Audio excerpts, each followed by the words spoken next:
Si vous êtes familier de ces paysages entre Saintes et Pons, vous avez sûrement remarqué les nombreuses haies et bosquets qui se multiplient. La raison, des volontaires de plus en plus nombreux qui veulent restaurer leur territoire en favorisant l'implantation d'arbres. Là, je suis en train de praliner. C'est un mélange de terre, d'eau et de fumier de vache. Et on fait ça juste avant de planter pour favoriser en fait la reprise du végétal dans la terre, quoi.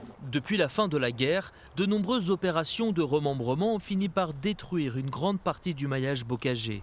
Alors, pour retrouver les haies d'antan, le département dispose d'une enveloppe de 200 000 € pour subventionner particuliers, agriculteurs ou collectivités qui ont la main verte. Ils vont avoir le matériel, on va leur remettre les plants, on va leur remettre tout ce qu'il faut pour pailler, pour protéger l'arbuste. Et donc quand ils vont rentrer chez eux, ils auront le matériel, ils auront appris comment on faisait pour planter, ils n'auront plus qu'à planter.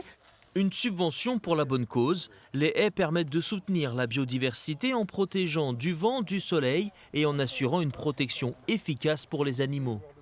On a décidé de planter des arbres de Auger.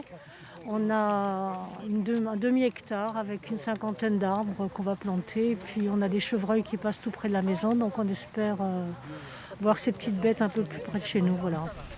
Depuis l'an 2000, 600 km de haies ont été plantés dans le département et les résultats sont visibles. Alors les objectifs sont atteints à plusieurs niveaux. D'abord, les arbres se sont bien développés, c'était déjà le premier objectif. Et puis après, vous pouvez le constater, on a un espace relativement large qui s'est végétalisé, ce qui permet en effet d'avoir une bonne réponse d'un point de vue biodiversité.